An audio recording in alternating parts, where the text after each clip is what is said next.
que a gente tem que usar o pouco que a gente sabe para ampliar o repertório das pessoas e tentar desafiar o pensamento das pessoas, através das artes, através da literatura. Tem muita coisa boa no Brasil. Não só a literatura oficial, mas o que tá em toda parte é de uma riqueza, eu acho.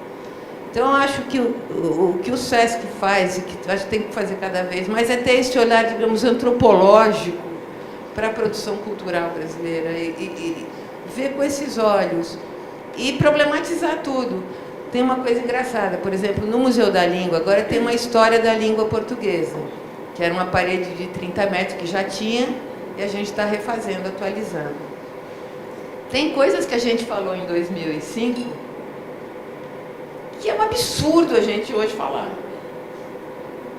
Assim, palavras como mulato, como um monte de coisa que já está muito diferente o jeito de pensar. Então, o que você faz? Eu acho que a gente tem que trazer o problema para a cena. Botar pontos de vista diferentes. Por exemplo, quando tem o descobrimento do Brasil, 1500, chegam os portugueses. Tinha um mundo aqui constituído que a gente conta como era, tenta contar como era. Então, você tem o ponto de vista do português que chega, mas a gente pôs um índio falando. A gente põe o Eduardo Viveiro de Castro falando. Então, a história vai passando desde Roma até hoje, que são cortes, são recortes, mas em que a gente problematiza desde Roma a questão do império, com pensadores de hoje. Porque eu acho que hoje em dia você tem que ampliar as perspectivas. Não dá para falar uma coisa e ser uma coisa. Eu não acho mais possível. Isso era uma ilusão falsa, né? Então, acho que a gente, como comunicador, e vocês, como comunicadores também, eu acho que é esse leque de pensamentos que estão em toda parte, né? Eu acho assim, a Lina, ela foi uma mulher que teve uma trajetória toda, vocês sabem, ela nasceu na Itália, casou com Bardi, era arquiteta, e depois da guerra, ela era da resistência, ela militou na resistência contra o nazismo, era de esquerda, e eles vieram para o Brasil. Quando acaba a guerra, que havia um sonho de que... Aliás, eu fiz um documentário sobre a Lina, esqueci também, que logo que ela morreu, em 93. E aí a Lina vem para o Brasil com o Bardi, porque eles estavam muito desencantados com a Itália, que a social-democracia entrou no poder e que ela viu que ia ser mais do mesmo. Claro que não era um Mussolini, mas que não ia mudar para o que ela imaginava, que depois daquele susto que a Europa levou com a Segunda Guerra Mundial, que fosse haver uma transformação radical. E ela viu que não ia acontecer. E o Bardi foi convidado para vir montar uma exposição no Rio, pelo Assis Chateaubriand, e ela já conhecia a arquitetura brasileira, os prédios do Niemeyer, aquela coisa, porque teve uma exposição no MoMA, e ela se apaixonou, os dois, Bardi e ela, pelo Brasil de uma maneira total.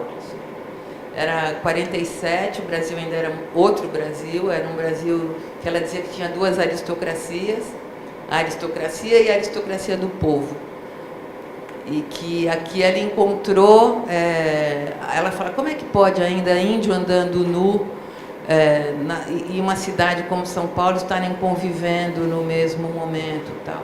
Então ela teve ela adotou, se naturalizou brasileira, passou a ser brasileira, e foi entrando nisso.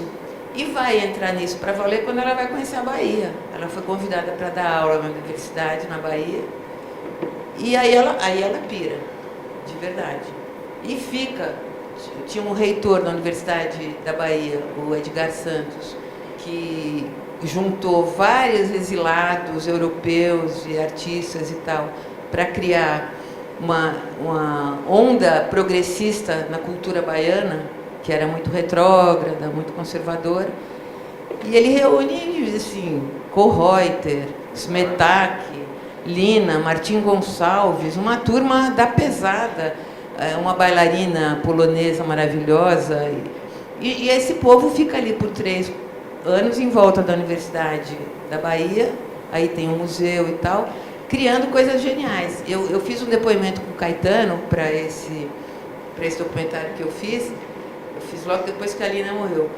E que o Caetano dizia assim, eu e meu irmão Rodrigo, a gente ia para o Campo Grande, ficava escondido atrás da árvore só para ver Dona Lina passar, saindo do hotel da Bahia, onde ela morava, para ir para o museu, ali para o Castro Alves. Ela fez Glauber foi secretária da Lina, Glauber Rocha. Ela estava bem cercada, né? Foi uma coisa forte. Marcou. Betânia fez sábado uma homenagem para a Lina na Casa de Vidro, lindíssima, muito comovente. Então, ela teve esse papel. E ela viu, com a formação, com a bagagem erudita europeia mais livre que ela tinha, das vanguardas modernistas do começo do século XX, europeias, russa principalmente, ela viu aqui a possibilidade de dar um salto dessa coisa ainda muito rude, pobre, mas cheia de vitalidade, que tinha nos índios, tinha nos sertanejos e tal. Só que o Brasil é Brasil, esse poço de contradição absurda. E ela acabou sendo expulsa pelos militares da Bahia. O golpe, ela teve que sair, tendo feito um trabalho maravilhoso. Eu acho que a Lina era muito profética, ela era muito brilhante, ela era uma mulher muito especial. Mas ela depois pagou caro pela intransigência, pelo pensamento heterodoxo dela, que não se enquadrava em nada. E ela ficou, ainda era mulher, casada com o Bart, que era uma figura polêmica. Ela ficou 10 anos sem nenhum trabalho, trancada na Casa de Vidro, numa depressão profunda e tomando muito uísque. Muito, muito triste. Até que o Sesc chamou para fazer o Sesc Pompeia. A Lina renasceu. Mas o meu marido, Marcelo Ferraz, em 76 começou a trabalhar com a Lina. O Guedes, Joaquim Guedes, que era arquiteto, professor da FAO, amigo da Lina, a Lina falou, eu preciso de um assistente para fazer o Sesc, quando começou o Sesc Pompeia. Aí o Guedes gostava do Marcelo e indicou. O Marcelo foi comentar com os amigos dele na FAUSP, todo mundo dizia, os professores, essa mulher é louca, não vai. Isso era 76.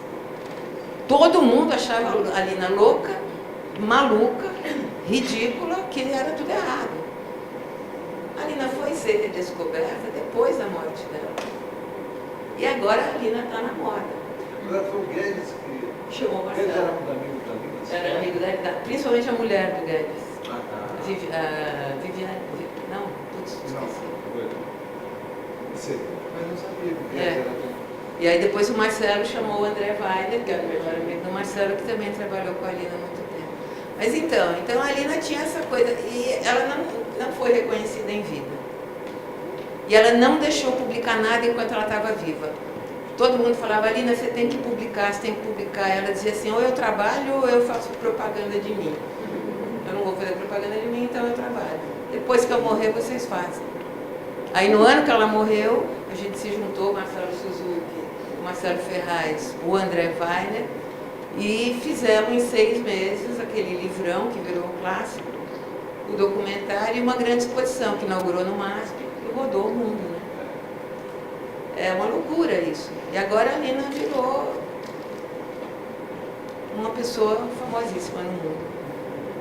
E que ela é famosa agora pelo seguinte, parece que o Star System, que gastava rios de dinheiro para fazer aquela arquitetura gigante, caríssima, monumental e sem alma, com as crises mundiais de grana, está tendo que olhar para coisas mais simples, Alvará Alto, Lina Bobardi, que tinham ficado, não sei, uma hipótese,